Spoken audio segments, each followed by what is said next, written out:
I'll tell you something you won't believe. Friday, I get a call. Somebody calls me. He says, Rabbi Krohn, I hear you speaking about your brother, Matzah Shabbos in Lakewood. I said, yeah, right. He said, I tell you a great story about me and him, but you got to promise me you won't use my name. I said, of course, it's no problem. I'll do anything for a story. It's no problem. Of course, I trust the guy.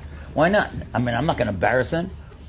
He says, I want you to know, I come from a very, very frum family. I was a teenager. I was 18 years old already. I was just sitting in the yeshiva doing nothing. I spent half the day at home. My parents were going crazy. I just couldn't learn. I wasn't interested. I decided I'm enrolling in college. So I registered for college. And my parents, I thought they would die because they certainly didn't want me to go to college. But I went anyway. I went to orientation. And I looked around. And I saw the type of boys and girls that I would be sitting in class with. Now, it's not like I wasn't frum, but I wasn't learning anything. But how could I be with these? I can't. I just can't. So I came home, and I said to my parents, I want to try learning again. And my father looked at me like I was crazy. It's because I said to my father, it can't happen in America. I want to go to Eretz Yisrael. So my father said to me, this boy is telling me, I don't have the money to send you to Eretz Yisrael. I have to send you to Eretz Yisrael and then pay for whatever yeshiva, is going to accept you. I just don't have that kind of money. He said, yeah, but I'm telling you, I want to change. He said, that's fine, but I just don't have the money. He said, I'm going to go to Rabbi Krohn in Lakewood. So he comes to Rab Kalman, and Rab Kalman knew this family. I don't know if he knew him well, but he certainly knew of the family. And Rab Kalman sensed that this guy might be a parsha. So the fellow told me I should come 2 o'clock in the morning. Now, I thought he was crazy. What do you mean 2 o'clock in the morning? He said, no, because I guess Rab Kalman figured if you're serious, then you'll come at 2 o'clock. And that's when I came. And I said to him, look, I was in college for one night. I saw at orientation, I don't want to be there. I want to get out of here. He said, where do you want to go? He said, I don't know. Where could I go? You think they would take me in Mir? So my brother said to him, well, how are you going to get there? He said, well, that's what I'm here for. I need a ticket. And I need a chavrusa. So they spoke for about an hour. And Rab Kalman said, okay, I'll get you the ticket and I'll get you the chavrusa. But you can't let me down. So he said, okay. And the guy went. He went to Eretz Yisrael. And somehow, he told me like this, it's amazing. He went to Rab Nosson Tzvi. Rab Nosson Tzvi Nebuch already was sick. He was lying on a couch.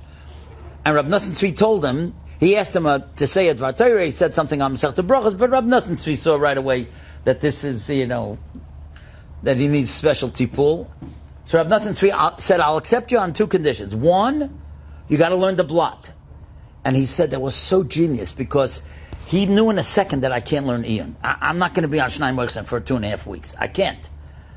But the blot inspired me like, wow, he has trusted me that I could do that blot. And he said the second thing Rab Nosson Tzvi told him was, anything you need in the yeshiva, any money, anything, only come to me. I'm the Rosh Yeshiva. Don't go to anybody else, only me. Fine. And he started learning with this chavrusa. Now, and it was going geschmack. And he told me after 2 months, he slipped. And he did something that was inappropriate. I didn't ask him what, it's not my business. And he slipped.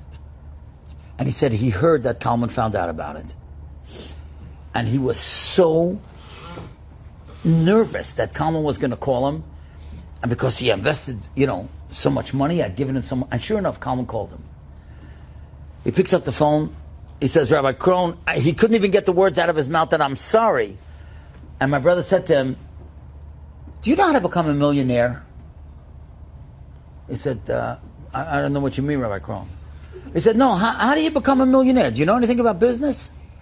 He said, no. He said, I'll tell you how to become a millionaire. You see, what you do is you buy a stock. This is how millionaires come. Rabbi Kalman told them, I know. They buy a stock. And they buy a stock that they trust in, that they feel is going to go. And they keep it. And then sometimes it goes down. But they're smart. They don't sell it. Because they know it's going to go back up. And so therefore, then eventually it goes back up, and that's how they make their millions. He said, listen to me. I invested in you. And you're my stock. And you went down a little bit, but I'm not giving up. I expect you to come back, and you're going to be right on top, and I'm going to be the millionaire because I invested in you. And you know something? The guy was almost crying on Friday when he told me the call. He said, I was in mere 10 years after that. For 10 years. Today, the guy's a family man with heilige Kinder and a Torah Stub. Why? Because Rab Kalman picked the Chelbena. Now, I don't know if all of us can certainly take on the achrayas to buy a kid a ticket and pay his tuition and pay for the older chavrusa.